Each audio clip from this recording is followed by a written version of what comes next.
Our guest teacher is somebody that I'm so excited is going to teach you about sleep and meditation because he's so unexpected. It's Kobe Bryant. And you may say, why Kobe?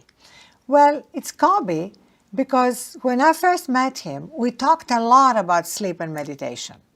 And he told me how he used to sleep for 3 or 4 hours, and then he realized that in fact sleep and meditation are performance enhancers, and he would do anything to be his best at the game. And far from what our culture makes us believe, that there is actually a trade-off between sleep, meditation, and productivity and performance, there isn't. And Kobe proves that.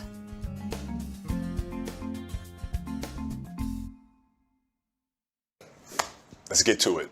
Lesson 1, you get an additional 30 minutes of sleep a night. Take it as a challenge. Try to find that space, quiet your mind, and get your 30 minutes of sleep. And you'll see it makes a really, really big difference. My sleep habits were horrendous, to say the least. I mean, I've always had a hard time sleeping.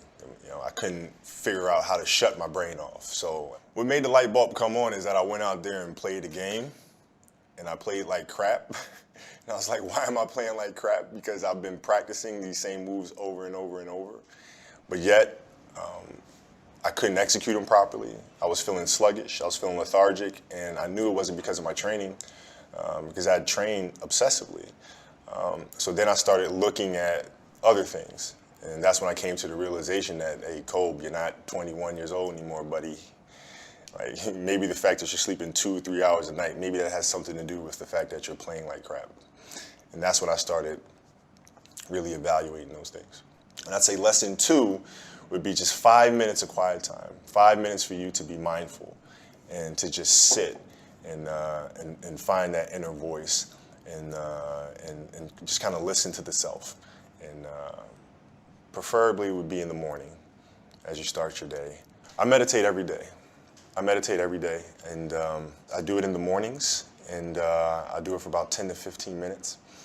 And I think it's important because it sets me up for the rest of the day. You know, it helps me. It's like having an anchor. You know, it's if I don't do it, I feel like I'm constantly chasing the day, as opposed to being able to be controlled and dictate the day. Not that you're, calling the shots on what comes forward, but the fact that I am set and ready for whatever may come my way. You know, I have a calmness about whatever comes my way and a poise, and that comes from starting the morning off with meditation. For me, it's really just listening to my inner self.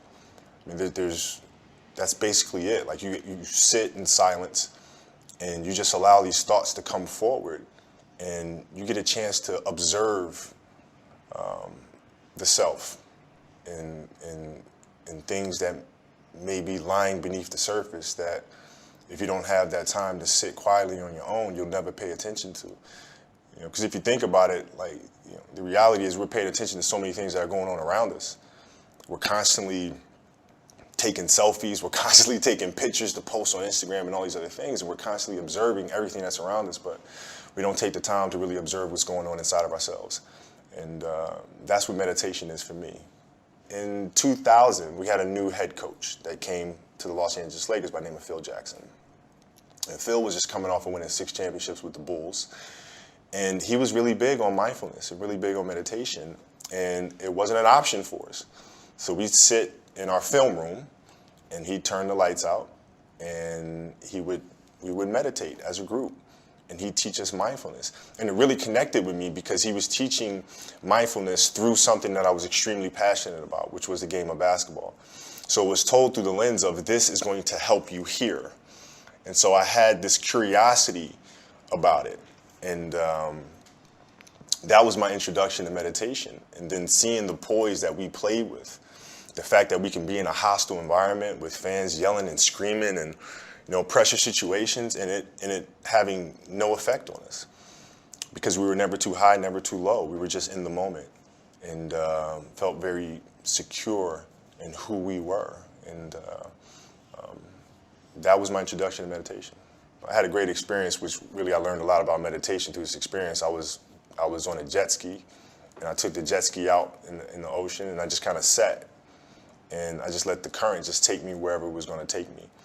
And I really saw a lot of meditation through that moment because I wasn't trying to control the moment. I wasn't trying to force myself upon the waves and dictate where I was going to go. I just let the waves take me there. And there was a lot of peacefulness involved in that.